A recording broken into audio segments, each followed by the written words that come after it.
Today we're talking about The Office Season 1. Every time black people want to have a good time, some ignorant ass. The everyday work lives of office employees at the Scranton, Pennsylvania branch of the fictional Dunder Mifflin. Dunder Mifflin, this is Pam. I didn't realize until doing some research that it almost got canceled after the first season. I just put my arm up. Game over. That is it. Jenna Fisher that plays Pam Beasley, and seeing her in Walk Hard riding the horse and seeing her in this, you're two different worlds, man. I'm ready for 6. If they hadn't pivoted in the second season, which wouldn't have happened without the release of 40-Year-Old Virgin, it never would have made it that far. You know how I know you're gay? How? You like Coldplay. 4, 3, 2, 1. Cue music.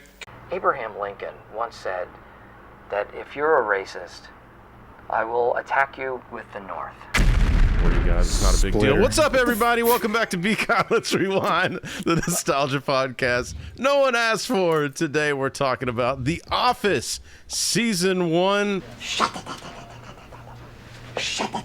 The one that kicked it all off. And I got some bad news for everybody. 21 years since this one released. And Gay, dude. That one hurts. I think I was still with my first wife. 'Cause I'd find you. Oof. Speaking of bad times. Wait, that was 3 lifetimes ago. Dude, it's not time for Booze of the Week yet. You drunk? No. But this ought to do it. Where do you guys first remember seeing this? And I was way late to the party. I didn't pick up on this until syndication. But I know for a fact, Mr. Gibbs, you're OG from day one, right? No, not from day one. Actually, like my wife was the one that introduced this to me. Although I did spend years telling you that you needed to fucking watch this show, and you're like, yeah, I'll get around to it and shit like that. And then after the series ends, you're like, hey man, have you seen that fucking Office show before?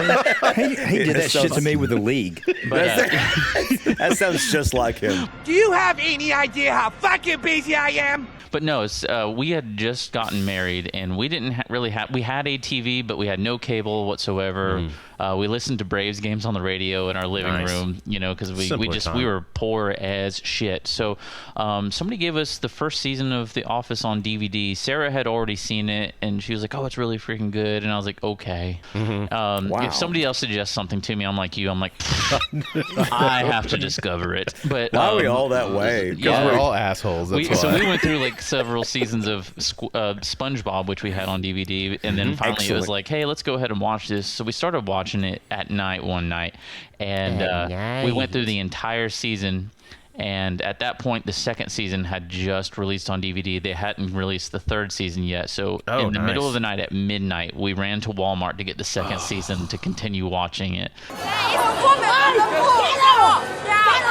And we just went through it, and I have not stopped watching it since. Dude, I remember you walking around when we used to work at the trucking company with a Dunder Mifflin hoodie, and I was like, oh, what hoodie is that? And you're like, dude, it's that show The Office I told you to watch. And I was like, God, I'm just buried in paperwork. You were like, did it have an animated version? And I was like, no, it's a fucking TV show. And you're like, no, I only watch cartoons. It's just like today Chris was talking about an audiobook that he's listened to, like how good it is. And I was like, I just don't think it's worth me being tired over. And then Shadwick asked me a question, and I was like, I don't think it's worth being tired over. And he's like, you know what? I know what you're doing, and I don't like it. So why don't you shut the hell up? Dude, Leaf, where do you first remember seeing? Dude, ironically, I'm not the biggest Office fan. I do enjoy the show. I sort of checked out after Steve Carell left the show, but I think I'm the OG. I saw it when it came out, man. Like when it was airing on TV? When it was aired on TV, I watched it. And you didn't really care for it all that much because you couldn't relate since you don't work? That's exactly what it was, dude. I am anti-work. Bah! Can we get some meatloaf? But so you're OG then, man. I'm the OG that here. That blows my mind. I did not know that. That's awesome. Blows my mind too because it's sort of like the Dana Carvey show. I actually watched that when it aired, and it's like for whatever reason I was sort of tuned in at that random time, and I remember it being hilarious, and some of the shall we say, the people that are extreme OGs will remember the British version. Oh, no. Hello, Austin Powers. I'm a naked mini-me. But they were like, yeah, this is like a remade show from you know, the UK. And it's just like, I didn't know that. I just knew that, you know, it was fresh. And I'm a big fan of Steve Carell. And absolutely, dude, not only him, but like a lot of the people that were on the Daily Show that got their start, dude. Like I was a massive Daily Show fan.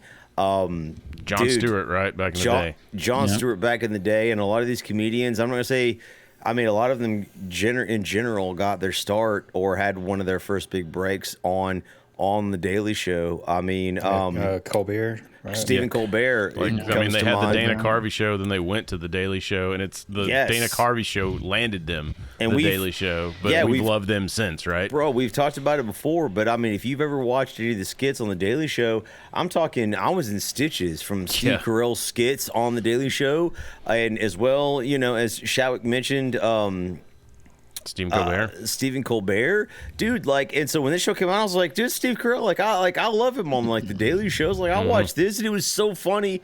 And I remember, like, you know, sort of like losing touch, like as season sort of like went on. But like, I'd always come back to it and be like, this show is fantastic, dude. Dude, it was. Dude, speaking of Shoutouts X.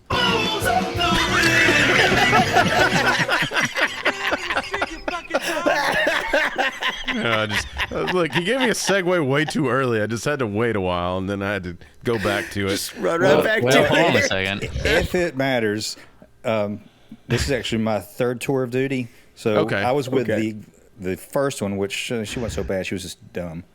Okay.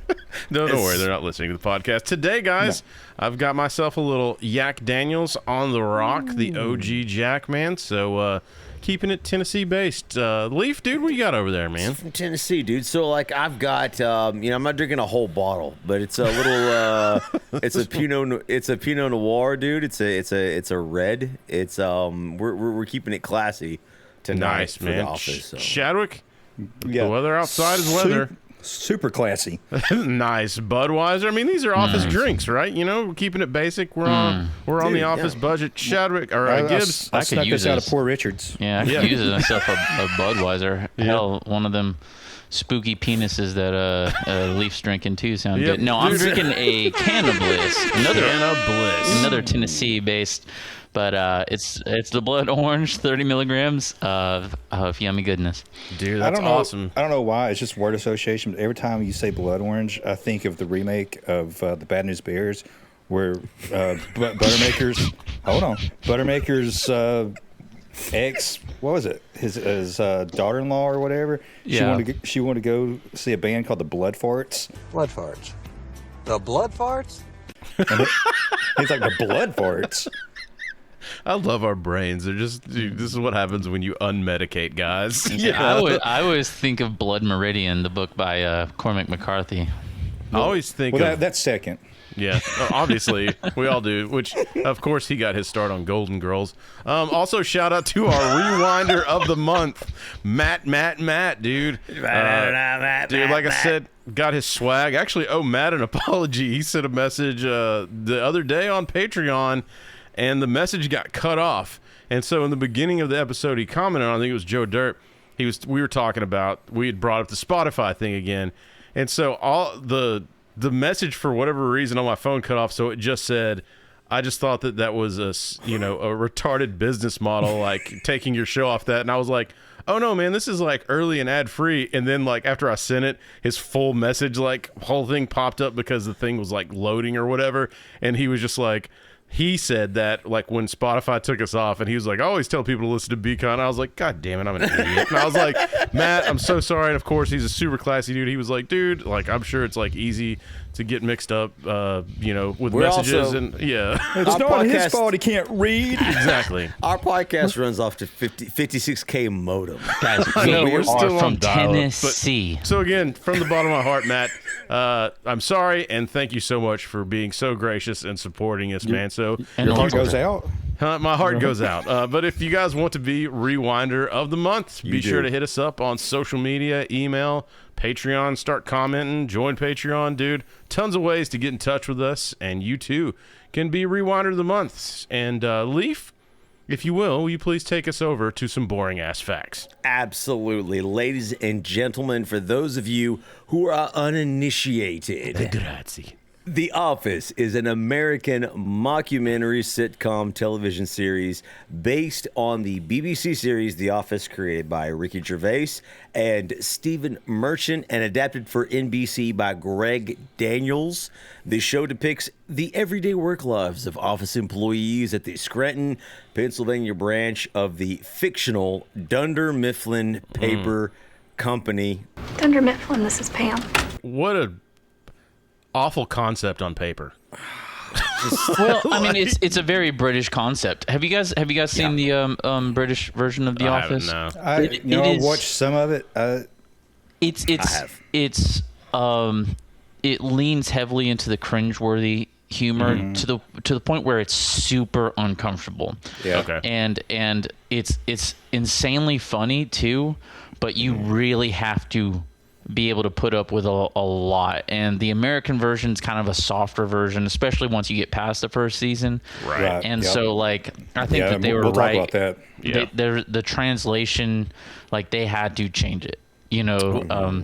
Well, you got Greg Daniels, who came from The Simpsons, co-created King of the Hill, like, so a complete comedic genius. They actually asked Greg Daniels to be the one to do it because they enjoyed an episode of The Simpsons so much that he had done. He was a co-creator of King of the Hill, like I said, and they ended up picking the absolute perfect freaking person to do it. Oh yeah, for sure. And good on him too, because if anybody has not watched the British version, the first episode, the pilot episode, is almost shot for shot the same.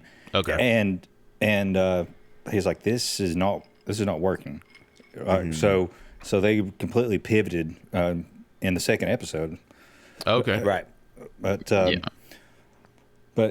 didn't realize until doing some research that it almost got canceled after the first season. After the 6 episodes, the day they were wrapping that, filming the last episode, Steve Carell's like, hey guys, we got to film 6 of these. That's a real accomplishment.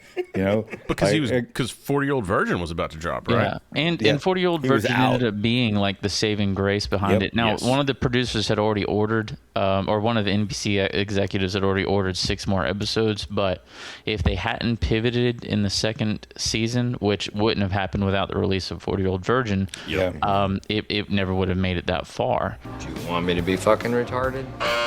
I probably never would have seen an episode at that point. But yeah, it was.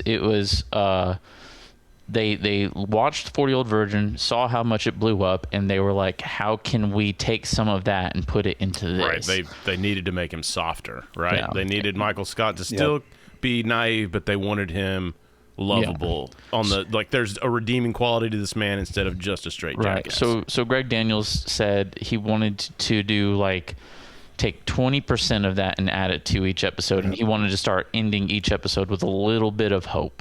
Oh, nice. Yeah. And so that's kind of where he got. And they were like, Greg Daniels, what do you do about this? And he's like, oh, damn it. Oh, damn it. No. Oh. Bobby, damn it. I look like a jackass. For those of you who haven't seen the show depicts the everyday work lives of office employees at the Scranton, Pennsylvania branch of the fictional Dunder Mifflin Paper Company. The show did air from March 24th, 2005 to May 16th, 2013. And so had 201 episodes. So a wildly successful show. I dare say there's probably no one listening to this podcast that hasn't gone in deep on this show, man. So before we jump into our picks, our homeboys over at Greenfield's Finest Podcast, we're going to start working with them for the next couple of weeks, man. And so my homeboy PHK over there sent me one. He said, Office Season 1 review by PHK. Diversity Day, favorite episode, co-signed. Season 1, overall A+, always had me coming back for more. That's what she said. And then he ends with, almost forgot. Fuck the Braves. But let's line. hold on. These guys are from Pittsburgh, and I started thinking, I was like, if you're from Pittsburgh, and it's like, you grew up in the '90s, like, why would you say fuck the Braves? Which led me over shit stuck in my head this week. Swung line drive up there. One line is in. Here comes Braves. Here's the throw to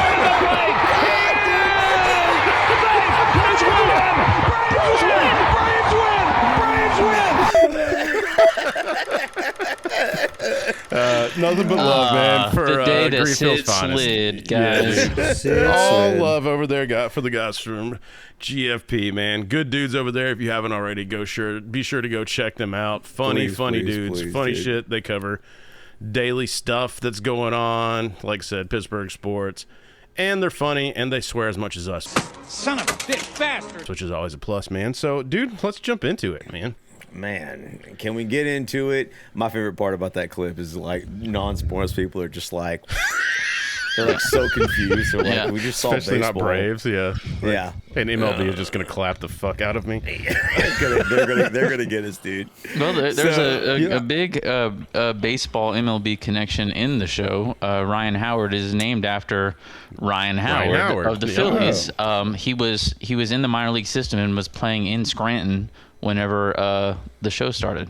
And so they named him after him. Shit. Nice. Good job, Gibbs. Well done, Gibbs, dude. We'll start this off by basically talking about the primary cast and the supporting staff. Obviously, a lot of the supporting office staff goes on to be larger characters. The primary cast of the fictional Dunder Mifflin Scranton staff.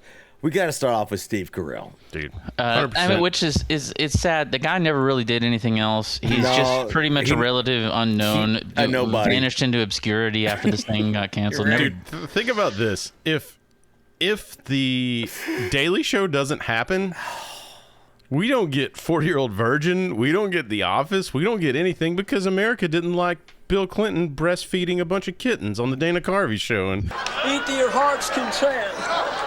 Listen, that was the very first sketch, and it was a huge turnoff for me too. Like, I mean, I'm with it. It was fun. so bad. In hindsight, it's funny as shit. Kind of like Freddy got fingered. It's like you can't put that on television, Yeah, that's what made it funny to me, though. It's just like I knew everyone else was cringing and freaking out. Right, exactly. Like I've said, I didn't realize how early in my life I had seen Steve Carell because I saw him in the Daily Show and I loved him in the Daily Show, but I figured that was the first thing he had ever done, and I had actually seen him in the Dana Carvey show in one of my favorite sketches from that show where he played the guy that's really bad at pulling pranks.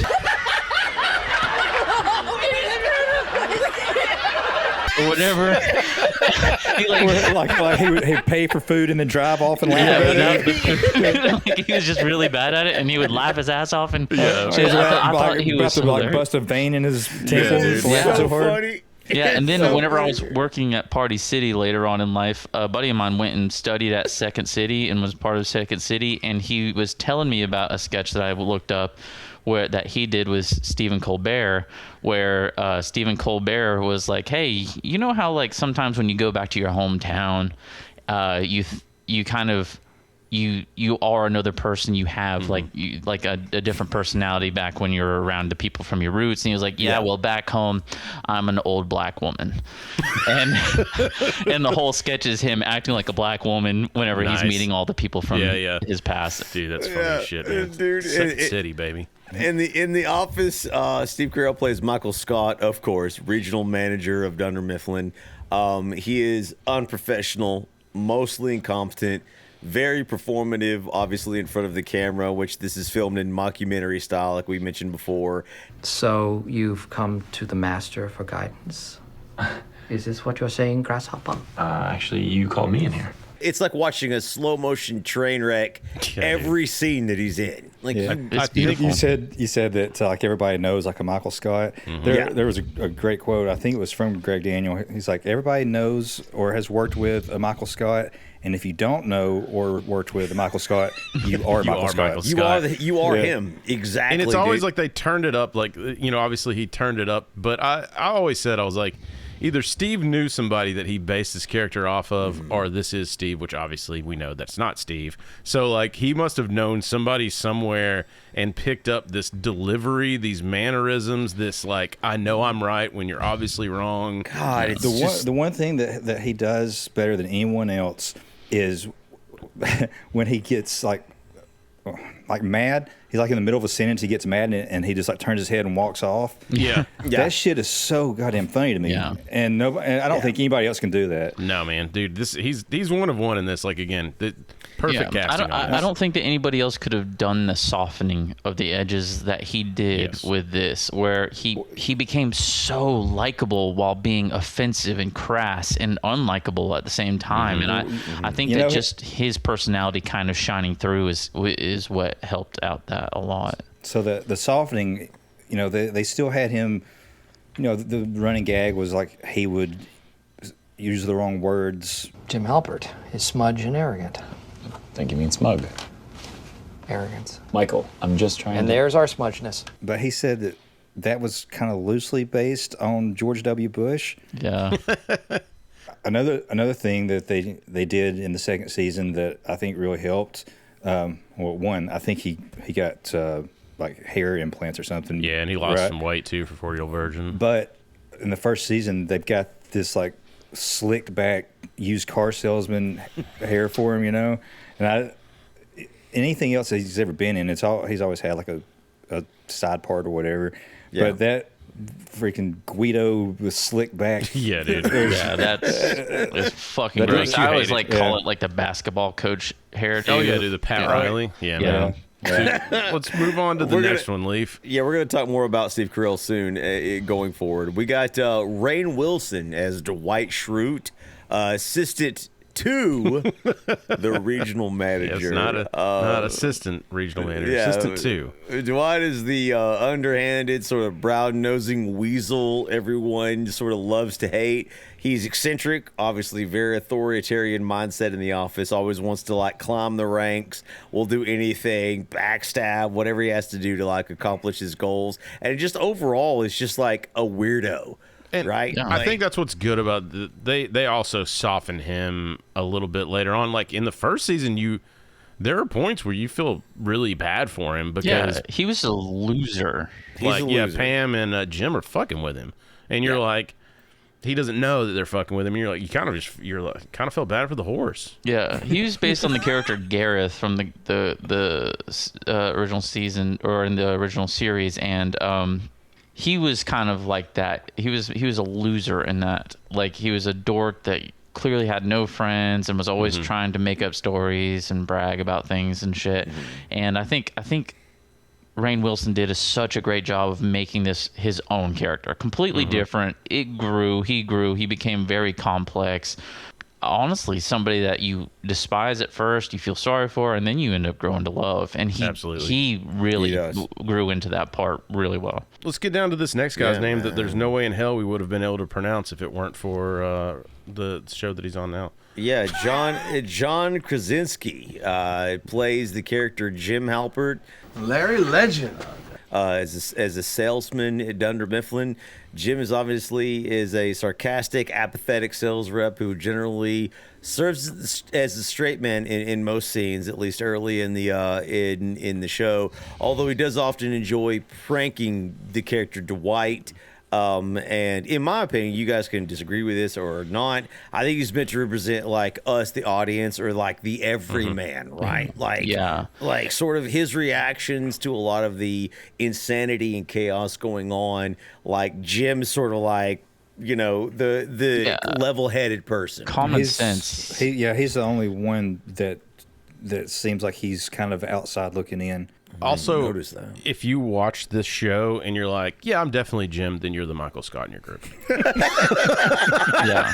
Those of you who identify with Jim, you ain't Jim. You ain't Jim. You're Michael. Just deal with it. I'm the Kevin. I'm serious about this stuff. From the very first episode, which we'll talk about soon, is he started his relationship with Pam that becomes more complicated and detailed. Pam. The original Office was kind of open ended. You know how at the end of season 3, Jim walks in the door and says, "Hey, what are you doing tonight? Let's go on a date or whatever, or it's a date, whatever."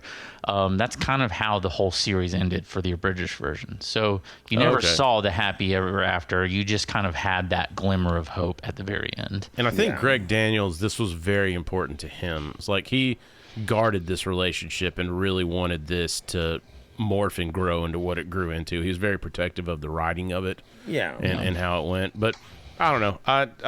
I politely disagree and did enjoy the art, more or less just because I got a cheap pop out of myself. I was like, cool, Macho Man proposed to Elizabeth. Oh yeah! And what? Elizabeth. And what was? And what I thought was interesting with this, love, I guess you could call it a love triangle, because she's with Roy, like she's engaged to Roy, so there's that whole, opposition, I guess, or antagonist, and I thought that really added an interesting layer to it. Well, and it's the whole I'd treat her better. Exactly. Nowadays he's a neckbeard, fucking but I'm a nice guy. Yeah.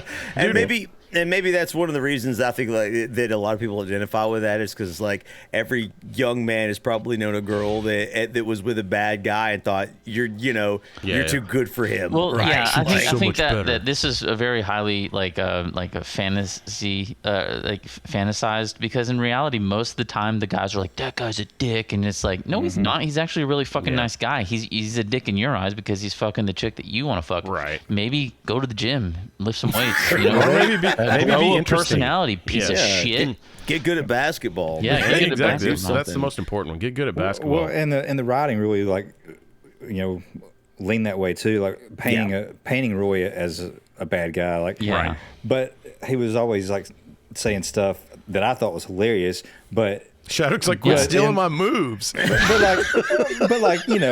it's in the vein of painting him as a bad partner. Well, that's the thing though. If you're in the relationship and you be like, "Hey babe, go make me a freaking sandwich," you're saying it playfully, but somebody from the outside might be like, "Oh, that dude's a misogynistic dick," and I kind of felt that way about that relationship, and they did a really good job of later on making it be like, no, this guy really is a fucking crazy, dick.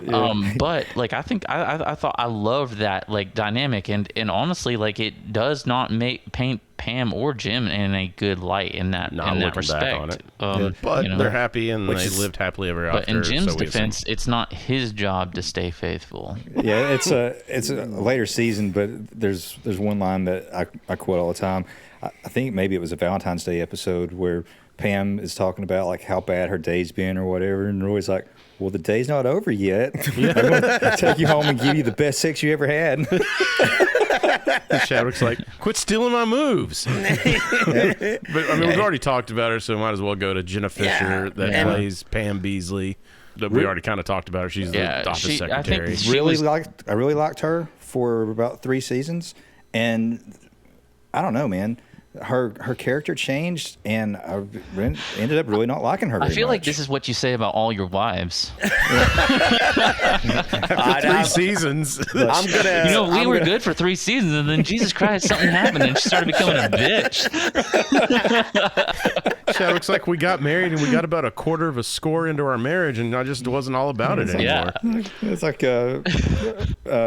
Sherlock Holmes, she turns to fat. What of the warts? She's getting warts. I think she did a great job, and also the thing is, part of the problem with the later seasons is Jim's pretty much likable the entire time. Pam, they do a good job of giving her different shades. I think that she is the most well-rounded character all around. And the thing is, you get tired of your friends, you get tired of your family sometimes too, and you're going to get tired of Pam. And I think that they did a really good job of showing all sides of her. Whereas Jim, as much as I love John Krasinski and everything like that, I don't feel like they ever really showed the warts with him. No, even whenever he fucked up, it was always oops, innocent me. Whereas Pam fucks up, it's Fucking I think, bitch. like, I mean, me and Gibbs talked about this because we were big fans of Walk Hard that Jenna Fisher was in, but she's gorgeous, by the way, and they really dumbed her down for this to make her, and she even talked about it on if you haven't checked out, as Office Girls, their podcast with the Office Ladies. Yeah, Office Ladies, that's it. That's is it Angela Kinsey? Yeah, the one that's on there. Yeah. But she talked about her agent was like, hey, like, no makeup, like, no, like, this is a plain, basically don't get your nails done, none of that, like, you need to look plain Jane. And seeing her in Walk Hard riding the horse and seeing her in this, you're two different worlds, man. But sometimes I lie awake at night, aching for a man's touch. And by man's touch, I mean a penis in my vagina. Just goddamn. And I may be wrong because it's been a while since I even thought about this, but I'm pretty sure that she was around this time married to James Gunn, the guy that directed Guardians of the Galaxy and the new Superman and all that shit. No way, I didn't know that. I didn't know that either. Somebody look that up. Fact check it immediately. I'm on it.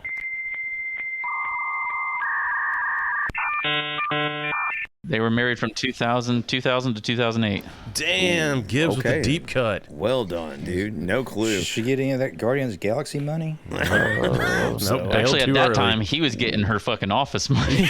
Yeah. I was never a big Pam fan. Like I went ahead earlier with Chadwick. Like, I mean, this is one of the reasons I didn't like that. Yeah, the but whole arc. like, other than the personality thing. Yeah, it's. She's like, well, I mean, if you think she's hot now, you should have seen her a couple years ago. Yeah. Jenna Fisher plays Pam Beasley, the receptionist, the cute office secretary. Like Chris, all y'all mentioned, they kind of like dumb her down to be like sort of the girl next door, like attractive, cute mannerisms, but not just like she's not trying. She's not a bombshell. Yeah. She's not supposed to be in the show at least. She's Why don't you unbutton that top button and let those puppies breathe? Yeah, she's like, it's like 2008, and she's like, Jesus Christ, James, no one gives a shit about your musical taste. Get the fuck out of my house. Fucking sick of this mixtape. He's like, I made you a 2008 mixtape. Even in the first season, she's Who very let the dogs out? Yeah.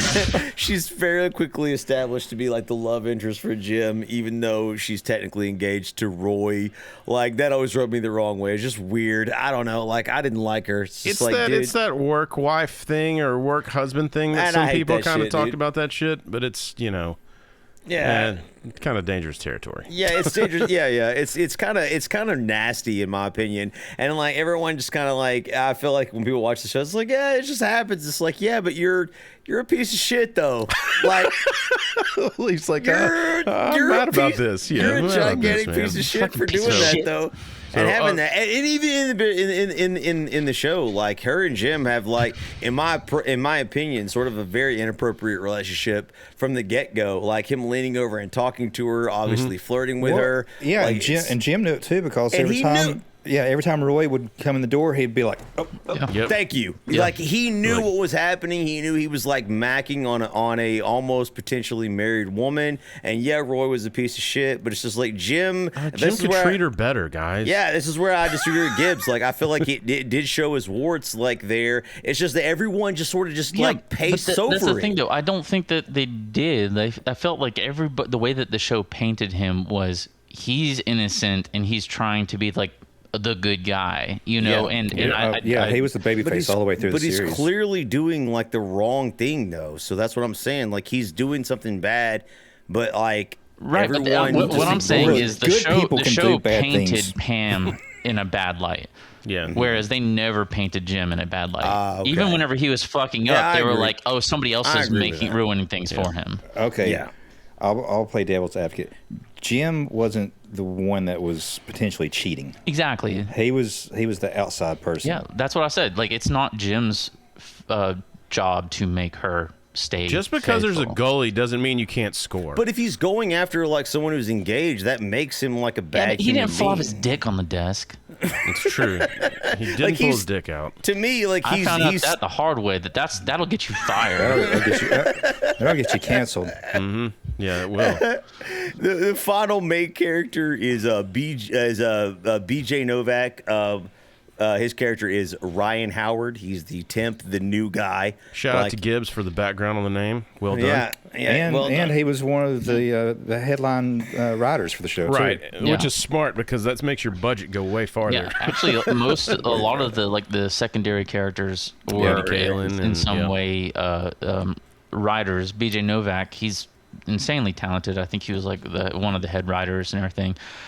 Great actor too, but he also Toby, the guy who played Toby was a writer. Like I think this was his first acting gig. Yeah, it was. BJ Novak also went to school with John Krasinski. High school. They went to high school together, and John Krasinski was in one of BJ Novak's plays in high school. Nice. Dude, I felt like he was underutilized, at least like in the first season, man. I was like, bro, he's such a good character. I thought that they were going to use him as introduce you to the office, but they kind of introduce you to everybody without him, and he kind of shows up at the end of like episode 1. Yeah. Like he obviously has a massive, crazy story arc later. Yeah, Michael did take him around the office and show him stuff. He did. I felt like in my opinion, the way that it was written, like Chris said, he kind of shows up like as an afterthought. I felt like he should have been almost like the main character, because that would have been a really good way to like introduce the audience to the way that things work in the office and all these introduce us to the established characters. But like Chris said, they just sort of do it without him. They did later on. The first couple of episodes, I thought he was going to be the main character. Like the way that they set it up, it seemed like that was what was going to happen. It was confusing to me. Later on, they do it a little bit, like, when he has his working with Dwight Schrute, so you get like a Ryan Dwight Schrute episode. You get Ryan and Jim interactions, like Ryan and Mindy. Obviously, I always had a fun time with Ryan and Kelly. Dude, I thought that was like just every single time they were on screen together, they had the greatest chemistry, and they were just hilarious, bouncing shit off each other. Dude, yes, and it reminded me of what I thought it was going to be, is like Waiting, right? Yeah, I thought it was going to be something like, especially on this watch through, I'd forgotten about a lot of stuff, and I'm like, why wasn't it like that? Like, why wasn't it like? Ryan was like, correct me if I'm wrong, but haven't I been inside you? But Leaf, go ahead and round out the rest of this cast, and we can jump into this first episode. We got I do have something to say about Paul Lieberstein. I'm sorry. That's the first one. Yeah, supporting office cast. He played Toby. I just want to make a real quick Nickelodeon connection. Paul Lieberstein's first writing credit, he used to be a writer on Clarissa Explains It All. Are you kidding? Yeah. Wow. And he got this job because he was a writer on King of the Hill with Greg Daniels. Yeah. Nice, man. Good dude, that is That's so my good. first Nickelodeon connection. There you go, man. Paul Lieberstein plays Toby Flenderson, the HR representative who is hated obviously by Michael Scott for no reason. Yes, I love it. That whole story arc was like derived from, I think it was the first day of shooting, where Steve Carell, I think he did kind of like lash out, maybe jokingly, but he kind of lashed out at Toby or Paul, and so they just like. They wrote that in from there on out. It's such a great, like, he looks, every time he comes around, like, Steve Carell's face just changes. Yeah. He's like instantly so mad. And Toby is so sad looking. That's the thing. It's just the way that his face is so sad. It makes it even funnier that he's like, he never does anything wrong, but like, he's like, Michael's so mean to him, dude. It kills me every time. The part where he's in the church and he's like looking up at Jesus. Like, why? You always gotta be so mean to me. With no inflection on his voice, just monotone as shit. Like, oh, dude, it's good shit, man. So we got David. We mentioned it before. David Denman plays Roy Anderson. That's he works in the warehouse at Dunder appeared Mifflin. a couple of times on our podcast on The Replacements. Yes, he was in a movie called Brightburn, which was it directed or produced by James Gunn? And I'm pretty sure, again, this is off the top of my head, but I'm pretty sure he played the guy that died on the toilet in Big Fish. Oh, wow. So, big-time actor, man. Actually, he's been in a ton. He's a big actor. He's in Peacemaker, the second season of Peacemaker. Yes, that's right. He's in second season of Peacemaker. He's James Gunn connection. Connecting that James Gunn dot. He is fantastic. That's Pam's fiance. I know, he's like, sees James Gunn, he's like, Eskimo Brothers? Thanks for the compliment. I suddenly find your cum-soaked beard and micro-penis energy hot. Let's fuck. We got Leslie David Baker plays Stanley Hudson, a salesman at Dunder Mifflin. Brian Baumgartner plays Kevin Malone in the accounting. Angela Kinsley in accounting as well plays Angela Martin. Oscar Nunez plays Oscar Martinez in accounting. That's a big stretch. Yeah, right. Phyllis Smith plays Phyllis Lappin in sales in The Office. And, of course, Kelly Kapoor in the season that we're going to be talking about plays Mindy Kaling. Mindy Kaling. Mindy Kaling plays Kelly. Yeah. Plays Kelly. Yeah. So I have them reversed. Listen, fuck you, Chat GPT. How much of that Pinot Noir have you had already, man? Jesus. Not even, dude. Like I had them reversed, okay. And obviously, Melor Hardin. If Joe calls, don't tell him Melora Hardin. There you go. She was the Levison original. Gold. She was the original girlfriend of Marty's in Back to the Future whenever Eric Stoltz was playing. Nice. Yep. She has a weird name. And they fired her because she was taller than Michael J. Fox. Too tall. She was too tall, man. She was in an episode of Lois and Clark. Nice, dude. So she was a. They all spoke. Everyone I've heard talk about her spoke very highly about her ability. She's a great actress, by all accounts. But dude, let's get over into the first pick. Leafs pick.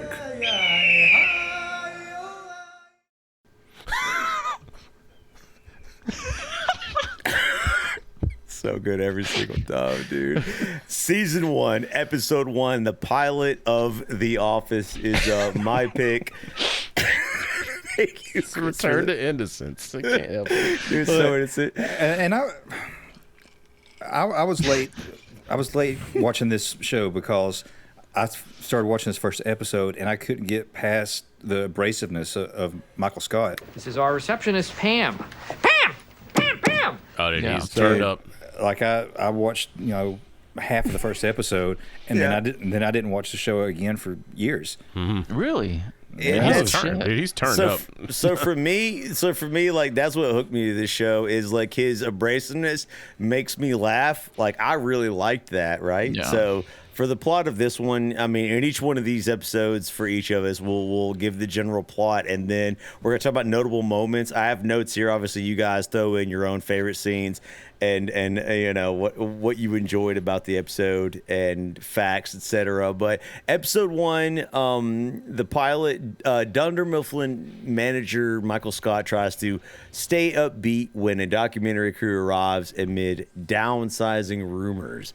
The pilot episode is basically just establishes the characters by putting them in this obviously uncomfortable position of a potential downsizing of their company looming over their heads.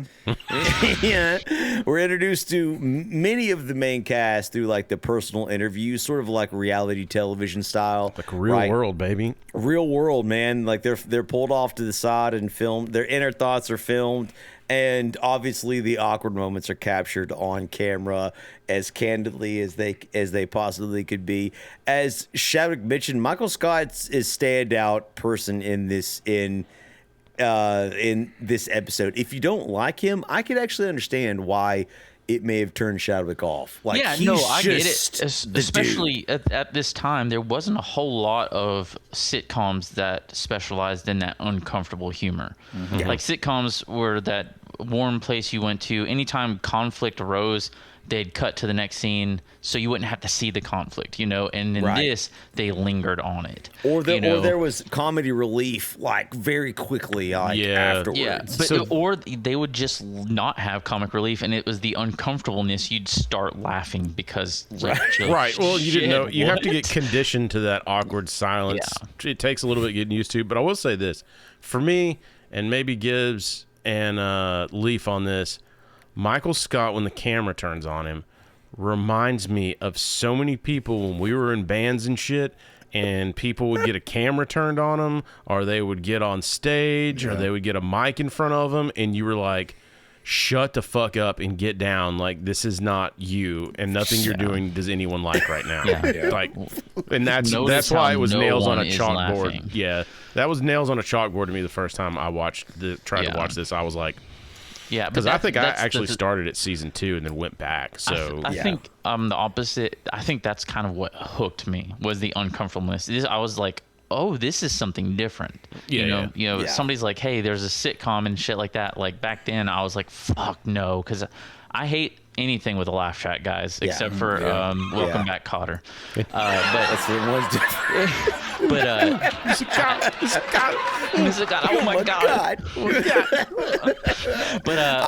I shot Marvin in the face. Oh my god. That uncomfortableness really hooked me because I was like, this is something different. This isn't the same old bullshit, and this is gonna revel in the things that everybody hates. Right. And that's kind of my personality. For those of you who watch the podcast, you know that I 100% agree with Gibbs. I really like when other people are confused and uncomfortable. I absolutely love that. Like, and Andy Kaufman was a master of that. Actually, and I don't think I've seen anybody revel in it more than Leaf. Dude, it's true. He lives in this. When someone, I love when people are confused and uncomfortable. He brushes his teeth with that shit. I absolutely relish it because it's like, and watching this, the awkward silences when something terrible is said, but then everyone kind of has to like, the one person's offended, but everyone else has to pretend like it's not happening because of social like norms. That hits my funny bone so hard, and this first episode is just all of that. In that moment, off the bat, Michael Scott comments, he's introducing Pam, the secretary, and he comments immediately, if you think she's cute now, you should have seen her a couple of years ago. God damn. And what's funny on that is like her reaction. Like he kind of like walks out of frame and she's just there. She's like, what? She's trying to process. She's thinking to herself, surely to God he didn't just say that in front of the camera. And then like it's a great reaction by Jenna Fisher for sure. But you never hear the cameraman laughing or interacting. It's just silence, and it's just filming her reaction, and it's so terrible. It's just awful, like a train wreck, man. And dude, he's hamming it up too in front of the camera, because this is one of the jokes that I thought was like, again, this is so many people I've met in life, which probably means it's me. But he gets a fax, and it's from corporate. So to show off for the camera, show them the special filing cabinet for this, and then throws it away, and you're just like, and I love that it cut the chickens come home to roost on that later on, like just shortly after this, right? So like, you know, because the whole premise of, I guess, the first season is the looming downsizing, right? Like that's. It looms. It continues on, and I wonder. I don't know if you guys can shed any light on this. I wonder if you find out that Jan from corporate is sent there, and she informs Michael that there's a potential downsizing, mass firings that could occur. Well, and I like to hear that. Yeah, me no likey. And I wonder if they did that because they didn't think they were going to make it past the first episode. I think it was like I don't know if it was. Can anyone confirm that? Because I don't know. If it did, here's what I thought to myself, like watching the pilot. If it did happen and the show didn't make it past the first like season, like would it not be amazing to like, well, it's like everybody got downsized, right? Like, and that's the end potentially. It's a hook to get signed for another season. That's right? kind of what happened with the British version of The Office, and the whole staff didn't get downsized, but David Brent, who was the boss in that series, played by Ricky Gervais, was made redundant or laid off, and like they had specials after that where they kind of showed what he did afterwards, including trying to reunite his musical career and all that shit. Okay. So, there was only one. There was only one season of the British, right? There was two. Two? Okay.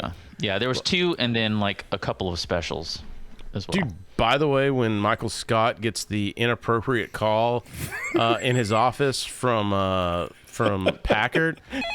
Pac-Man. Hey, big queen. Oh, that's not appropriate. Did you know that's Creed? No.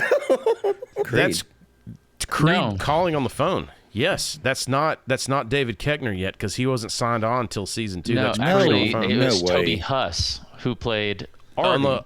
on the Office Ladies, they said it was Creed. Yeah, on everything else it says Toby Huss. I've heard it both, but like on IMDb I hear Creed's and voice through that shit. Yeah, like, it was Toby Huss, who was my second Nickelodeon connection. Like the next scene, where Michael, who is also a student of comedy, does impressions of course, great comedy greats such as Mo Howard from the Three Stooges, and of course, the Fuhrer for the Third Reich, where he's like doing like the fucking with a stapler or some shit, like stapler. It's like he's got like a fucking thing over his mouth, dude. This is the scene that hooked me on The Office. This was it. I was like, there's no way he's so disconnected. He's doing a Hitler impression, dude, and it's the yelling and then him waiting for the laugh, not getting the laugh, and doing it again because obviously they didn't hear him. I'm Hitler. Adolf Hitler.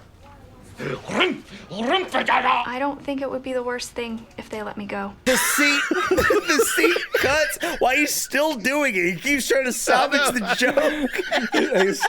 I know he's so so self-unaware. He's like, well, they must not be getting the joke. I'll explain it to them. It reminds me so much of our podcast buddy Sean. Yeah, he is the master of doing this. And he will tell a terrible joke on purpose and then continue to go to the well on this joke till it becomes funnier than an actual joke. 30 fucking years. Yeah. No matter how angry you get, he will not You're quit. exactly right. He would be the one to go, excellent, Smithers, and then turn to you and go, Simpsons. Yeah. Yeah, but he would know what he's doing. He's got pretty good comedy chops. But yes, no, he does. He makes me laugh. Also, I like that he's doing Mo Howard from the Three Stooges and he's doing Curly's voice. Yeah, he's like, nyah. It's so bad, dude. It's so bad. Like everything he does is just wrong. He's just trying to do anything for the fucking camera, like anything, like a child. Trying to look cool and interesting and charismatic. Like me when I was 9 and my parents had a camcorder, and I was just like, me. And my dad was like, God, I should have fucking pulled out. The first episode, is that where Jim puts Dwight's? Yep. What is it? A stapler in the Jello mold? into Jello mold. Yeah. Like, no. You have to eat it. Yeah. And Michael loves it because it's a prank. So he's like, yeah. But I think like what's funny is you find out later on in The Office that the reason Michael wants these pranks and things to happen is because everybody was pulling shit on him for so long, or he talks about them joking around or whatever, and it ends up it's always people fucking with him, like Packard and other dudes. He's never in on the joke. Right, so he's usually the butt of the joke, but then like so he tries to pretend like he wasn't, or maybe he's so naive he doesn't think he was. He's got a great line in a later season, I think it was like season 3, where he says, "I love inside jokes. I hope to be a part of one someday." That's so sad. Jesus, it hurts my heart letting that one, man. So, but yeah, man. So we find out that they're gonna downsize, and then word gets out, right? Yeah, immediately. It's hard to keep it under wraps. Obviously, Jan, the corporate entity, asks Michael for his discretion not to tell the rest of the office, and of course Michael agrees, commenting, if I were doctor, you would not tell a patient if they had cancer. Classic. So, dude, later in a meeting, when he finally is forced to tell the staff that there's potential downsizing coming, there's another scene where he's concerned, obviously. But not only him, but everyone else is concerned. To sort of quell their fears, he tells them, "You ain't gonna be messing with my children." And it just cuts to like the Stanley, black Stanley the black guy. And it's just his face. Every time, dude. That Stanley with that deadpan fucking just stone cold look is amazing. It's so good, dude. It's so good. And obviously Michael attempts to show Ron, the new guy, how laid back things are, and we come to one of the craziest scenes. Cringe as fuck. He tries to prank Pam by basically saying that he caught her. I love it. Like he caught her stealing. And obviously, she's going to be the first to be let go with the downsizing. And it's supposed to be a prank, but it goes on for so long. It is awful. Oh, and it's an amazing camera cut here. This camera cut is great because it's him giggling, looking at Rainn for approval, and then when it pans back, she's fucking crying. She's crestfallen. I'm sorry.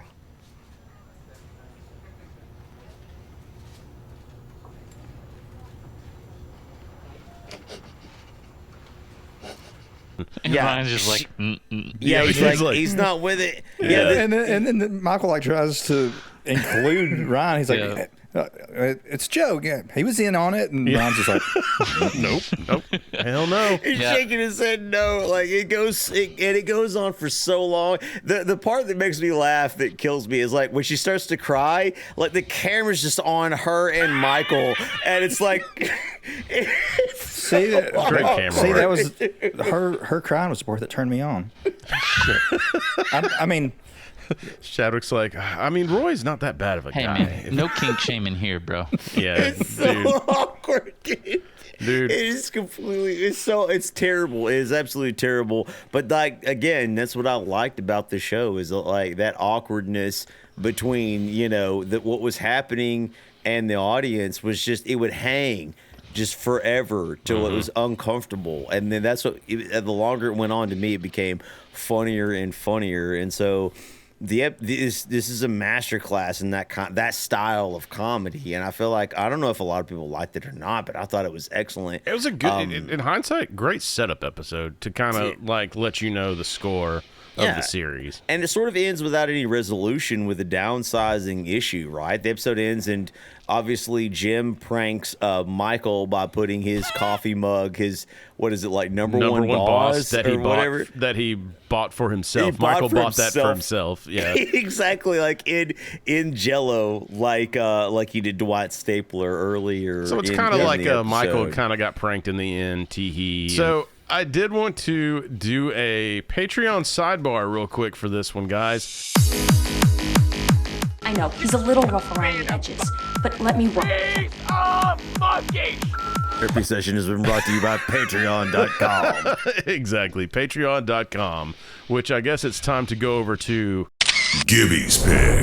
All right, now get out there and make me some goddamn money! Gibbs, which episode did you pick, man? My favorite episode, and probably for the longest time was my favorite episode, Diversity Day. It's Diversity Day, Jim. I wish every day was Diversity Day. Directed by Ken Kwapis, who directed the original episode and this one, and he went on to do a total of 13 episodes, behind Paul Feig in total number of episodes. It always it's crazy. This happens with all sitcoms. How many different people direct episodes? Because until you start digging, you don't really look to see who directed it, and then you're like, oh Jesus! Like Always Sunny, Fred Savage directed like an entire season or something, or in this show alone, in this season, Ken Kwapis did some. Mindy Kaling, I think, did some. Greg Daniels. Amy Heckerling. Later on, Bryan Cranston directed some of them. Yeah, that's crazy. They do a great job. J.J. Abrams. J.J. Abrams. That's crazy. Really, I didn't know that. Wow. So they've did a really good job of bringing people in with great directing chops. But also, this was Greenfield Finest podcast, favorite one. So again, one more plug for them. Shout out over there. I hope you still like us after my Braves joke. Totally agree with you guys. In this episode, corporate sends a diversity agent, Mr. Brown, played by Larry Wilmore, also an alumni of The Daily Show. Yeah, man, and one of the writers of the show. Yes, to host a mandatory Diversity Day training session in response to Michael Scott's racist reenactment of a Chris Rock stand-up comedy routine. Every time black people want to have a good time, some ignorant ass. We quickly discover that the reason corporate sent Mr. Brown was to get Michael to sign an apology notation, but as to not to embarrass him, they held a mock diversity training session with the entire office. Offended, Michael hosts his own Diversity Day training session, and that's something funny too. Like he can't relinquish the power to anyone, right? No. Like this guy from corporate is there to give this diversity training, but Michael like tries to take over the meeting. Yeah. And finally the guy's like, I would love to have your permission to run this session. Can I have your permission? Yes. Thank you very much. I like when because they get to the point they ask if who was offended by whatever, like if anyone knows something they're offended by. Now this is very simple. I'm going to say words and the computer will measure how offended you are by them. Christ. Stupid wop dago. And everyone is offended by the Chris Rock impression. Yeah. And so when Michael Scott's standing there, like you said, he can't relinquish the power. My favorite thing is when they reenact this thing and Kevin? Michael is rocking back and forth. Like he can't fucking stand it. Like Steve does such a great job in this where he's like he's like losing his fucking mind because he can't let Kevin mess this joke up. This episode kills me because I feel as if I've known a lot of guys who have said and done like racist things, but it's like not out of a position. They're trying to be funny, and it's not out of a position of hatred or anger towards another race. And they are so desperate to prove that they are not actually racist. Right. It's just that you don't understand the joke. Yeah. You don't get what they were trying to do, Noah. Yeah. You don't get the joke is always like a very telltale sign that you're not funny. Yeah, exactly. If you ever say, "Oh, well, you just don't get it," no, you're not funny. if you're offended by any kind of a joke. Now, I don't want to get off on a rant here, but freedom of speech in America has become a topic that's touchier than a Vatican summer camp.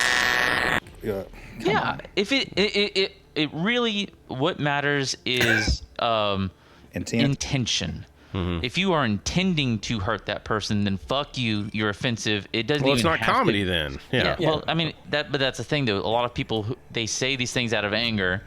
Right. And try to offend someone, and that is their intention. And then they're like, "What? It's just a joke." And that point, well, yeah, you're not funny, and you're a piece of fucking shit too. Or they get offended, and then they try to offend you in return. Yeah, they're offended so because they can't say the joke they want to say that they're offended. Not because they're funny, but because they're stupid pieces of shit. Well, I mean, put it in perspective. Like nowadays, there's a male black comedian that went in whiteface as Erica Kirk recently, and that shit's funny. Yeah. Everything that he does, like mocking her, like going, exaggerating what she does. Yeah. But it's fucking comedy. It's a caricature. And it wasn't like, dude, it wasn't like malicious. Like, I didn't think. And I mean, you're on this podcast, so of course you don't think that. I mean, like we're all. But who's going to look at that and be like, I abstain. He shouldn't be doing whiteface. That's ridiculous. That's racist. The only reason I thought Dwayne's brothers shouldn't have done whiteface is because the movie wasn't funny. Oh, that movie sucked. That's the only problem I had with whiteface. Oh, I forgot about that shit. Yes, very bad movie. Very unfunny. Fuck you guys so for hard to making forget that. that. I'm offended by how much money was put into that piece of shit. Another scary movie. Bring back In Living Color. They are doing another scary movie. I'm ready. Yeah. Well, for most of the podcast, like we all agree, it's like, listen, jokes are jokes, and like that's a protected class. It always should be, right? The jester should be protected. It's one of the only people, the class of people that could speak truth to power, right, in a way that is acceptable. And so it's like Chris has mentioned multiple times, it's either all okay or it's not, or none of it's okay. Like that's kind of like what we all here in our podcast agree with. It's like all in good fun, or and all people have like different priorities, different and thresholds. And different things that they hold sacred. Like so it's on an individual basis. So like you really can't. Either it's all or nothing. It really is that way. You can't sit there and pick and choose because then you become offensive. Well, then what's great though is saying like you can't take a joke, so we won't make fun of you. Right. We're basically saying you're way too sensitive. So you can't. So and what's great about where we live and how we consume media, if you don't like that style of humor, don't watch it. Turn it off. Fuck yourself, you piece of shit. He's like, his face is like right in his camera. Yeah, he's like zooming looking in like on Ace his Ventura, like looking around the fucking porthole. No, honestly, like everybody just needs to lighten up. Captain. Like, but yeah. But anyway, the thing is, back to fun. Michael Scott is not funny, or I mean, he's funny, but like in this world, for the wrong reasons. Nobody finds him funny. He's not clever. There's no joke to be had because there's no depth to what he's saying, and so it becomes offensive because he's not funny. His delivery's off. It's terrible. But whenever he's doing this bit.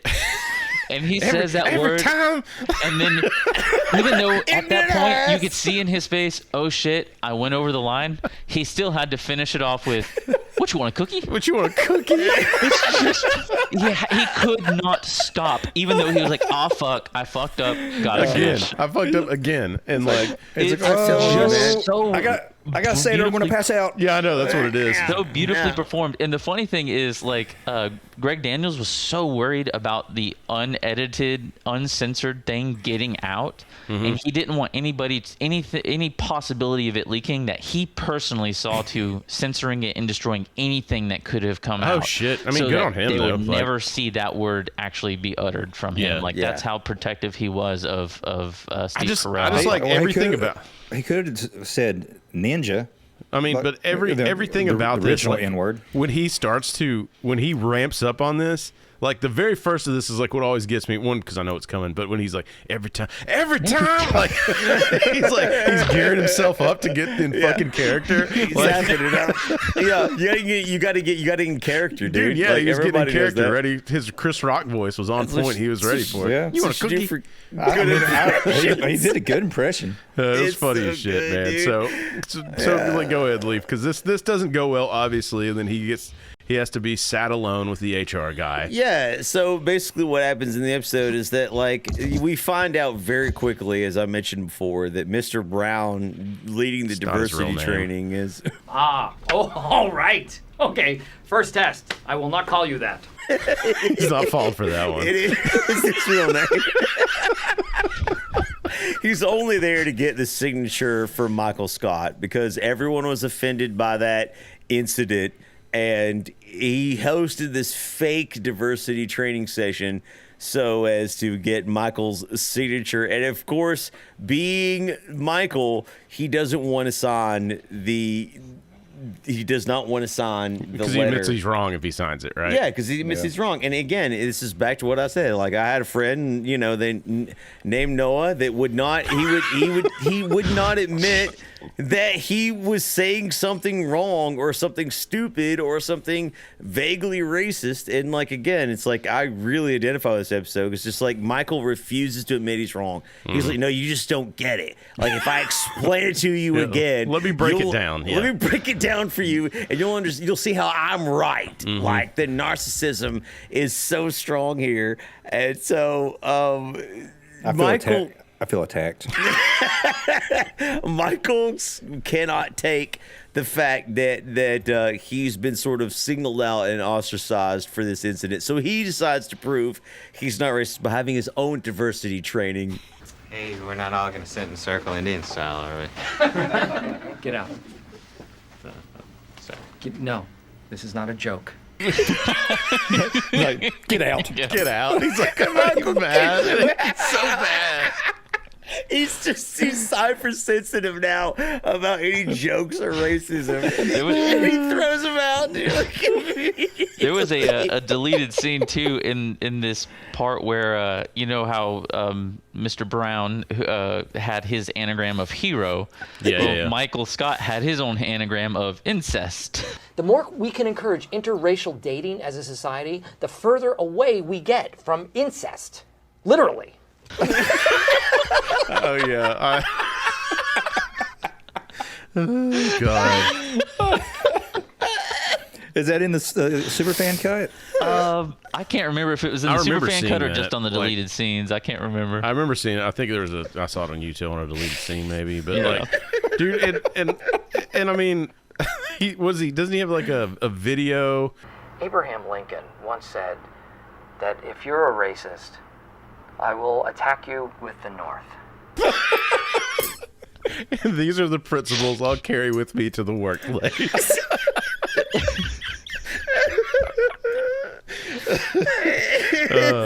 Dude, coming out hot Diversity Day. Dude. Yeah, the final scene. Michael has everyone put post-it cards on their foreheads, and the employees have to guess what race they're portraying. And I can't even list all the funny moments. Dude, what is it Dwight says? Like, that's what I was going to say. Yeah, Dwight has Asian on his forehead. Yeah. Nobody knows like what what's race on their they forehead, have. yeah. And like, so each person like is partnered up, and the partner is supposed to treat that person as if they're that race. Yeah. And Pam is like, she's trying to, be appropriate with it. She's like, based on stereotypes that are totally untrue, that I do not agree with, you would maybe not be a very good driver. Oh man, am I a woman? Yeah.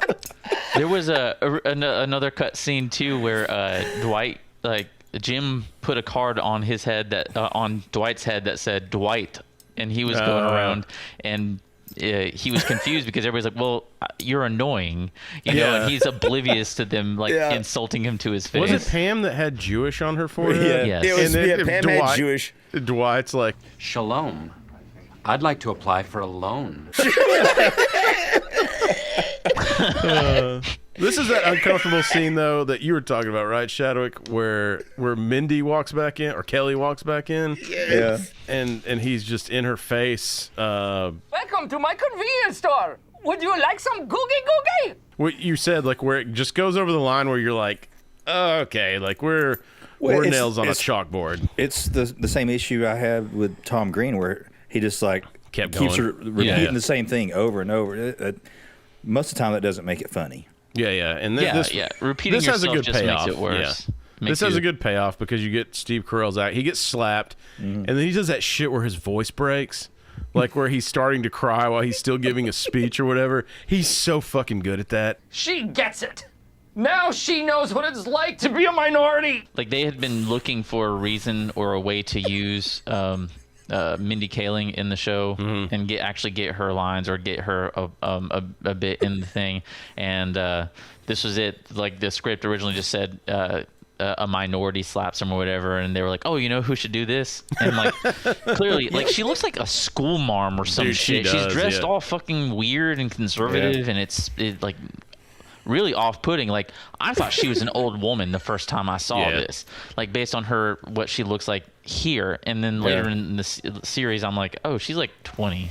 Dude, they talked about her on The Office Ladies, and they said, I forgot, it's like season 2 or 3 where she starts dressing more like actual Mindy, and she's doing like when she does the fashion show at lunch, they were like, that's Mindy, like, and so she finally started coming through on that Kelly character and being, I changed my email, phone number. I think one of the funniest things that she had was it's in a later season too, but where she's talking with Rainn and he's trying to break up with her, I think, on the phone, and she says something about being pregnant, and and it just cuts to her confession. She's like,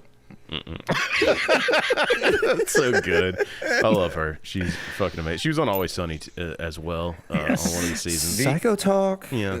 The episode ends with Dwight stealing Jim's big sale that evidently makes up the majority of his year, the money that he makes, which is like really upsetting and sad, obviously. But as y'all have mentioned, you could tell even by this episode that the second episode that they want to end hopeful. And so Pam, during the diversity training, falls asleep on Jim's shoulder. And despite the fact that he lost a ton of money to Dwight from the stolen sale, at the end of the episode, he's like, not a bad day. Right. Which kind of makes it just gives you that feeling. It's like, dude, cool, man. Yeah, man. That's how like being in love and like that can change and turn everything around, man. And it gives you that warm feeling. You're just it does, man. So, dude, let's move over to the next episode. Chris's pick. Oh, yeah! Still funny. The one I picked, man, is basketball, dude. Used to be a big, giant basketball player and fan back in the day. So seeing old Larry legend Jim Halpert out there, man, gave me a little, made me wistful. But this one is great too, because this has some of the most prime time Michael Scott moments of people that know Michael Scott type people. Yeah, when he's because the whole thing is this day in the office is they're going to have a friendly little game between the office and the warehouse workers to play basketball, right? Which I like to call the Hoover House. This is our warehouse, or as I like to call it, the Hoover House. So Michael Scott starts talking about, he was like, I was just at the Y or whatever he's talking about, and he's like, I'm shooting hoops, and I'm making it like swish, nothing but net. And he's like, these people are like, wow, and he's like, even black people are looking at me like he's saying this like outlandish shit, like he's like just some kind of fucking prodigy baller. Which, God, when I played basketball, this happened so many times where people talk this big fucking game, and you go play on a court, and then you're like, okay, well, 10-0, I win. Next. What are we doing out here? Like, it's the optimism bias where people have a good game and they think, man, I'm really good at basketball because you had a good man. The sun shines on a dog's ass, like for everyone. Eventually, it's just like, dude, people get so full of themselves, and that's the moment he had. He's like, wait a minute, I'm actually like a basketball prodigy. Whoever wrote this obviously has played basketball before and had. There's a lot of basketball tropes. Written and directed by Greg Daniels. Okay, so he definitely has played pickup ball and all that, because all of this shit. Also, what I did find out is like there was no AC in this warehouse where they were filming. And then it was apparently like hot as shit the entire time they were filming this. There's like a lot of the characters in this are sweating bullets. Yeah. And I wondered, like, because I didn't know that you just said. This is the first episode that they filmed like outside of that office setting. Mm-hmm. So like that they were like they wrote this in, and then they're like, oh shit, we have to build this big ass set now. And I don't think it was meant to be permanent or anything like that. So I don't think that they thought about doing that sort of shit. And so like, even the people on the sidelines, like Pam was talking about on her podcast or whatever, that she was like, Jenna Fisher was like, dude, it was I just remember it being so hot in there. And like Angela said the same thing, like that they were filming all day. But yeah, so this ends up being Michael wants to be a trash talking basketball player, and so the thing is, somebody is gonna have to work the weekend, so they're going to put a game on the line here, man. Hey. They're betting on it, yeah. Is this our introduction to Daryl also? It is. It is, yes. Man. Man, he walks in with that big fro, and he's, pretty, like, still in shape. Yeah, man. Young Craig Robinson. Dude, love Craig Robinson, man. Actually, I saw him recently, man. He's lost a lot of weight. Looks like he's doing really well, man. So, much love for Craig Robinson. Come on the podcast. And in the group of warehouse employees, he plays Daryl Philbin, a.k.a. Daryl. Daryl is Mr. Rajas. Craig Robinson. Lonnie in the warehouse also, played by Patrice O'Neal, dude. Dude, I know. Legendary comedians, dude. Rest in peace. Dude, rest actually, in peace. Side note, did you know Patrice O'Neal wrote for WWE for a brief period of time? No. Are you serious? I think I remember hearing that. Yeah. So he used to write, he had a brief stint writing for WWE, man. And also, of course, again, legendary comedian. Yes, and also Roy is there, who, of course, we find out is still getting it, according to. Well, if he's not, let Michael know. He's her boss. You still getting it regular, man? Huh? I mean, I can tell her it's part of the job. So Michael like makes this bet with Daryl, and so then like Michael has to like pick his team basically. Right. So he's going through the office and he's like, Stanley, obviously. Yeah. Because he's black. And he's like, wait, why me? Obviously. I didn't say that like that. And then and Phyllis is like, she's wanting to play, and Michael's like, oh God, no. Yeah. And even like, Kevin's like, I play or whatever, and he's like, no. Yeah, dude. It's like the people who don't look like they could be. And this is the thing. If anyone's ever played pickup ball, everyone knows that and has been in a situation where the person that doesn't look to do anything is just a fucking king. Dude, it's hard to make something this pretty look like a chump or a geek. So I must have a reason. You've seen it. It's like this. It's this guy who's overweight or this like little skinny chump, and they're just draining threes. Everything's nothing but net. Driving defensive wizards and shit. And you're just Yeah, like, dude, you can't judge a book by its cover a lot of times, at least in basketball, dude. And so that's kind of what this whole episode is a play on. It's just like, dude. I'm jumping ahead a little bit, but at the end of this episode where it's showing Kevin like just draining those threes.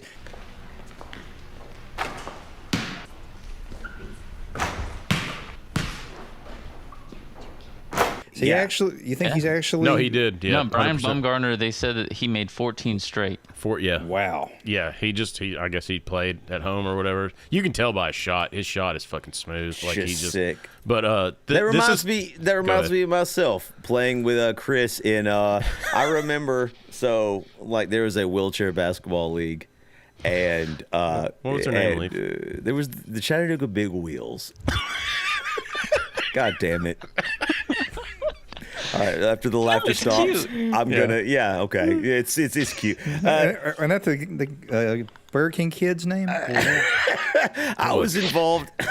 I was involved in a lot of other of activities, but I remember they were like they weren't holding tryouts or anything. They were just like.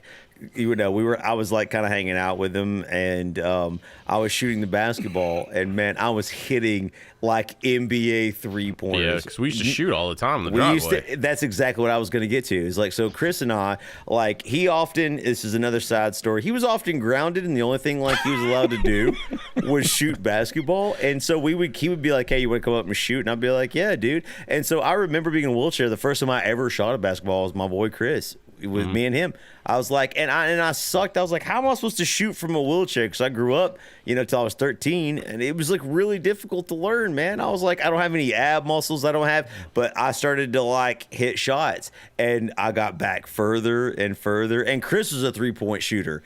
Like he'll tell you, like he was that guy. So I would compete with him, right? I'm like, well, I want to shoot like he's shooting. So I was like trying to like emulate what he was doing, and it got to where I was like really, really good. And so that was what it was when I hung out with them. They were like, what are you doing with your life? Like, why are you not shooting and to play with us? And I'm like, I don't really have any interest in this. And they're like, why are you so good, Dad? And I was like, I was just hanging out with my boy. You're shooting. like, my friend's grounded all the time. My friend's grounded all the time. Because you ate the cake. Because he ate the cake. Yeah, because he's a class clown and nobody understands him. And so all we do is shoot ball. Listen to the radio. Dude, it's so much fucking fun though. But it was amazing. But me and Leaf, like, not judging a book by its cover, we'd be playing pickup ball sometimes at Harrison Bay, and I'd be like, oh, hold on, Gibbs, David, Gibbs, Gibbs, because he ate the cake. I mean, we played 2-on-2 though, and I'd be like, oh no, me and Leaf will take you guys on. They're like, you want to take us on? I'm like, sure. Because they didn't realize that Leaf, when he sets a screen, he takes your fucking legs out. You can't go through me. I'm half metal. I honest to God, saw the preacher's son try to come at Leaf and throw hands with him because Leaf screened the shit out of him one time. I looked down, his leg was all cut up, dude. He tried to go so hard. It's like, why did you... Just let it go, brother. I was on a hot streak. I hit that shot. But anyway, this is every basketball. He was just sexually frustrated because he was gay. Dude, let's ask him. Yeah, let's ask him. Let's As bring a him on. special guest on the line, we have. I'm just kidding. No, yeah. But so let's go to the clip. In this too, like, so my favorite part is like when you finally get down and he roasts Dwight for being a Lord of the Rings nerd. Like Elven Dragon Slayer, 10-point power sword. That's him. Okay. And he keeps referencing like that Dwight embarrassed him at the Y or whatever, like when he let him come play basketball with him. Dude. Like, and so like there's that whole underlying thing, but when you get out there, this is funny too because one of my friends that was black was not a good basketball player, and we were in school one time, and the teacher was drafting players, and he was like, okay, we'll do 2-on-2, so it was like two teachers picking the teams, and the first teacher was like, Wahid, come over here, and then I was just like, No. And when he just looked at me and he was just like. And how did Dwight dribble when he got And then picked? he just started dribbling like Stanley. What? You gotta be kidding me! Was his hand out like that? Just like completely flat palm. Well, he was not that bad, but it was just funny because there was like kids school ball players and shit, and that dude just like racistly grabbed the first black dude. Well, if I get the black kid on my team, I'm gonna win. He was athletic looking too, though. So like he full It's just funny as shit too. You got Michael Scott here, like again, all these tropes. So Jim's obviously like pretty good basketball player. You can just tell by his handles and the way he's doing everything. Roy's pretty good too. But you see Michael throwing these full court shots that are missing, and he's like, I love that shit because this happens so many times in a fucking gym where a dude is missing everything and he's like, what's wrong with me today? Like, you're like, nothing, because you always suck. This is not today. This is all the time. Before they even get started, as soon as he walks out and he's wearing that like completely like matching like, knee brace. What was that? What was that company? And One. Yeah, dude. That's what it looked like. So it's like this oversized like what jersey material, dude, like satin, sleeveless. They call that a chump in White Men Can't Jump. Yeah, exactly. but that is just spot on for like some type of like an office manager that's going to try to play basketball with his boys. Oh, and it was. And the way this is, you know, it goes back and forth. You have some solid basketball stuff. Actually, I think somebody did a cut. Have you seen this, Gibbs, where they put in where Kobe Bryant used to break down games? No. Like they took clips of Kobe talking about a game and then put the office basketball. Like he used to do these like breakdowns. All right, here I get myself in a really tough situation. All right, but you know, nonetheless, here I am. I'm in trouble. At the end of this is where you start to get the Jim and Roy. They're bumping. Things are getting a little competitive. Even Pam cheers Jim on a couple of times when he does a sweep behind the back move, and Michael finds out who's winning, and they're winning, and then all of a sudden there's an unintentional elbow that hits Michael, and then right here. Ow! God! All right. I'm sorry. Foul. I'm sorry. You're right. That's a flagrant. That's game over. I'm sorry. We're just trying to. I don't know who that guy is, but it always cracks me up where he's like, "You meant to do that." He's like, "No." Yeah, no. And he calls the game, and he's like, "I don't know who's ahead," and they were like, "You're ahead, Michael," because he just asked, and he's like, "Well, I guess we win." So you guys are working, and then which is a problem because they bet on the game beforehand, and right? Dude, Gibbs used to do this shit all the time. Like, oh, come on, dog. Like, no, like he would. Like, I'm pretty sure, like you were doing this before The Office, or maybe you bid it from The Office. I don't know, but you would just when things would get awkward, sometimes you would just say it as a joke to like cut tension. Yeah, and I've been doing that since I was a kid. It was just always funny as shit when you would do it. But like, he pulls a Gibbs and does that, and then.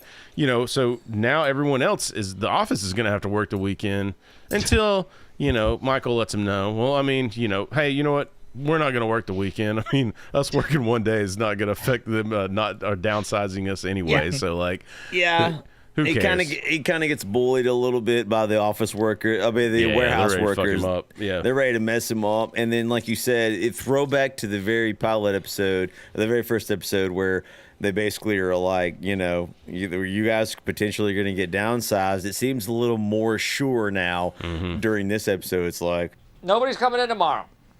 You have the day off. Like, coming in an extra day is going to prevent us from being downsized. Have a good weekend. And anticlimactic to the end of the episode, everybody's just like, damn, I think we're all going to get fired. I like how Michael is also, like, always looking at, like, other people's, their personalities or, like, other cultures. The celebration. Like Patrice and Craig, like they're celebrating, they're doing a little dance, whatever. Yeah. And the camera like goes to Michael, like watching them do that, and then he's trying to emulate that the next time with Ryan, and Ryan's like, "What the fuck are you doing?" Like, that's funny. He's just like always looking for acceptance, I guess. Dude, it is. It's kind of like the underlying thing in this. Before we go to the last episode, 10-second Patreon.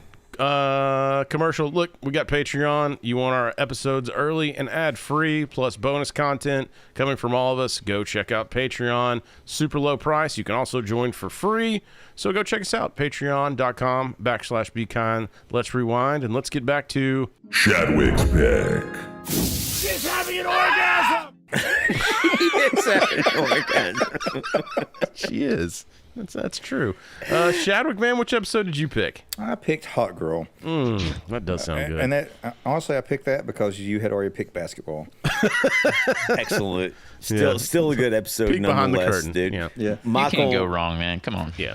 Michael bans his policy against vendors in the workplace to flirt with an attractive woman who shows up to try to sell handbags in the office space. He even gives her like a side room to do it because she's so attractive or whatever. Yeah, the Couple connection. of handbags. also, the I connection. didn't know that's what she was selling. Like so far, it's sort of in a lot of episodes this season, it's been sort of one-sided. You kind of see Jim sort of pining a little bit for Pam and sort of jealous about her and her fiance. Roy, but now the roles get a little bit reversed in this episode, and it's all because of one Katie, handbag girl, played by Amy Adams, and she is smoking. Yeah, and she wasn't originally cast. Whenever she was trying to get the role, they were like, "You're too similar to Pam." And so they cast somebody else, and after one day of shooting, they were like, "This isn't working. Let's go with her." And I think that was a really good move because she kind of was like a stand-in or like a. And they even have that line that Michael says like a. Look at you, you're like the new and improved Pam 6.0.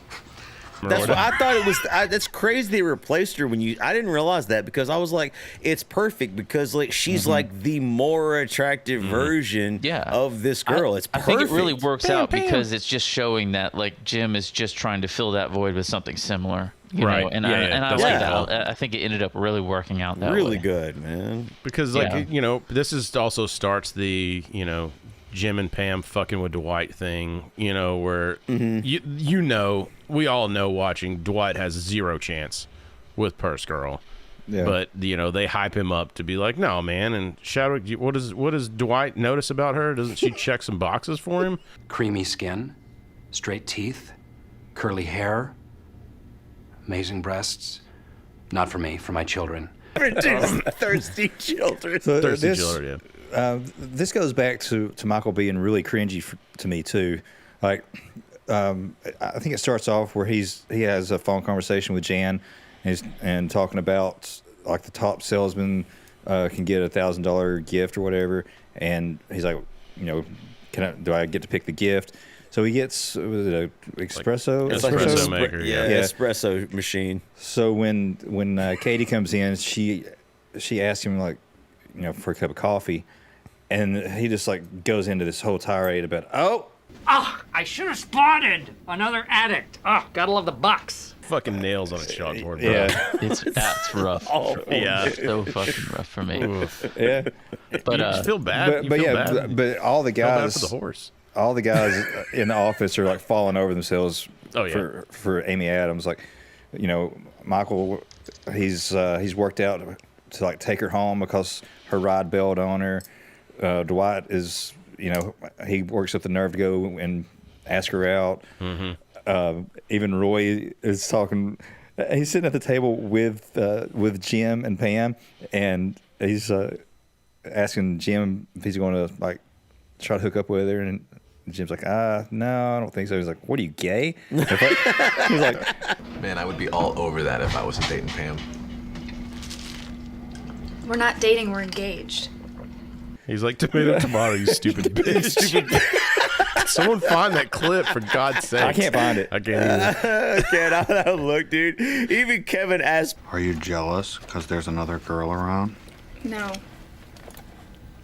She's prettier than you, though. Yeah, that's incredibly offensive. Dude, he by just the way, walks away. Kevin, the first time I heard him talk outside of the Kevin voice, my brain just about stroked out. Yeah. Because I was like, for a while, he was the top earner on Cameo. Oh, really? Yeah. Really? Good for him. I believe that. He's a baseball fan too. Like I think he's done a bunch of minor league ballpark appearances and shit. He's got his own chili and stuff out there. So shout out. I think he's a shit. Never mind. He's like a Kansas City fan. Is that right? Or maybe I can't remember. Maybe Chicago. I believe Chicago. Maybe. Anyway, Cansas City, he's so capital funny, of the world. This this episode just was directed by Amy Heckerling, who you guys love one of her movies, Fast Times at Ridgemont High. Oh shit! Really? Yeah, oh, nice. she directed that, and also Look Who's Talking, which is Lee's favorite movie. Help! Help! Oh no! Put me back in! Put me back in! After the Michael Scott situation where he's gone through and struck out very awkwardly, now Dwight's hyped up. He's gonna go in there and he instantly strikes out painfully. And you feel bad. Again, first season, you're like, Dwight's kind of a dick and a kiss ass, but then like part of you's like, God damn, like they're mean to him. Like on this situation. And I think early part of season 2 when they're being a dick after a couple other things. But yeah, I don't know. One time, like after he stole what's his name? Jim's sale. Jim's sale. I kind of didn't feel sorry for him anymore after that. Like after that, I was like, "Oh, you're a dickhead, dude." Yeah. Like so, it was fun to watch him like get roasted. And Michael also attacks Toby in this episode for no reason. Like evidently, what did they go to the same school? She had like the class ring or whatever is the same college as him, and they start to make a connection. Toby's divorced. He recently, right? You and your wife, and you have kids. You were sleeping in your car for a few days, weren't you? And at this point in time, it's like fucking sweep the leg, Johnny. Dude, goddamn. I don't know. It's like at this point in time, like the relationship between them is not really well established. So Michael's being mean for no reason. For no reason, man. It's dude. Yeah, I forgot about that. That part's funny as shit, man. So the episode more or less starts to come to a close when Katie needs a ride home. Her ride cancels. Michael Scott very forcibly is going to give her a ride home. And he has Ryan out there helping him clean out his car. How many filet-o-fishes did you eat? That's over several months, Ryan. Just filet of fish sandwiches did you eat? He has like a Gatorade. He's like, no, it's not completely empty. Save that. Like it's like God knows how long it's been down there. He's like, what flavor is it? He goes, blue. He goes, blue's not a flavor. He goes, it says blue blast. Oh. Save that. And I think isn't this where Roy comes back to Pam and they're kind of flirting and that's when Jim's finally had enough and he goes and he's like, you know what? Fuck it. I'm going to go hit on Katie. Yeah, exactly. It's like Gibbs said. Like he wanted to fill the void because he realized he's been pining after this girl who has a fiance. Roy wanted to fill her void. He just had a fiance. He did. He really did. Roy and Pam are fiancés, and for whatever reason. Jim still wants to get with her clearly, and at this point in time, it's the first time that I've really seen him, at least in the show at this point in time, be I need to just kind of try to move past this. I gotta do something else. So he starts to flirt with Katie, the purse girl, in this episode. She's down with it though, right? She wants to. Fuck, man. But this also ends up sweeping the leg on Michael Scott, who she's like, "Oh, I'm just gonna ride home with Jim," and Michael is crestfallen. It's our norm word. We're gonna use every also, Pam's a little crestfallen because she sees Jim hooking up with the. Don't freak out. Okay. Why? This is a really nice car. In case you haven't noticed, this is a Corolla. Okay. Same. Leaf, what are your thoughts on this? Dude, that pleasured me extremely. Seeing her suffer. Yeah, I was like, yeah, dude. I was like, you think you're hard? Feel these nipples, because, dude, the whole time, goddamn boy. The whole first season, she is clearly into him, and she plays it off as innocent, but she's obviously still into him. And keeping him on the back burner, which I fucking hate women like this, dude. Have your cake and eat it too, baby. Yeah, it's like the cake. In case my relationship doesn't work out, I've got Jim as the back burner. It's fine. Hey, as long as you're hot, it's fine. It's very true. Fine, There's different rules for hot people. You know, I told my son one time, actually twice now. Listen, always wear a condom, but if you accidentally do get a girl pregnant, make sure she's hot. Yeah, and rich. And because Gibbs, I think a long time ago, you said, I don't care how many miles you log on the treadmill, you can't run off ugly. Exactly. I don't want no ugly ass grandbabies. That's all I'm saying. Hey, you're not hot enough to talk to him like that. Yeah, which Leaf said. Leaf chimed in and said that after a wedding. But yeah, seriously, like if you're hot, you can do whatever the hell you want to. You get away with it. So she seems nice. Yeah, you can be a cock tease. She seems nice. Yeah, she could be Cheryl Cox Teagues, man. So that's how this episode ends, right? Like, Jim's gonna give her a ride home. Giggity, Michael Scott, crestfallen, and Pam is gonna get some good sex from Roy, I guess. Because that's her shiny silver medal, man. So, dude, again, if you haven't watched season 1 in a long time, man, please go back and watch. This is really, especially if you're a big fan, going back and brushing up on this. Really, you see all the stages being set here. Just really well done for a first season of a show, too. Very good. Let's go ahead and get down to it, guys. From The Office, season 1. What is your favorite line? And I'm going to have to go with Oscar saying, I can help out if you need me. I will use your talents come baseball season, my friend, or if we box. The only Hispanic guy in the whole group. Leave what you got. David. I gotta, dude. I gotta go with. Every time black people want to have a good time, some ignorant ass.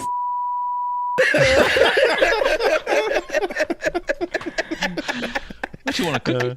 What you want to cook? What you want a cookie? Gibbs, what do you got? Based on stereotypes that are totally untrue, that I do not agree with, you would maybe not be a very good driver. Oh man, am I a woman? All right, Chadwick, you got to bring us home, man. Man, I would be all over that if I wasn't dating Pam. We're not dating, we're engaged. Good one, dude. Guys, if you haven't already, be sure, like, subscribe, tell your friends about us, 5-star review, Patreon, all of the things. And guys, with that, we'll go ahead and take it over to our Norm Macdonald clip of the week. A Swedish Bond girl, Britt Eklund, told Piers Morgan this week that she was seduced by Warren Beatty after the legendary Lothario took her to an X-rated movie for their first date. This is what I have to say about that. Hey, Warren, stop stealing my moves.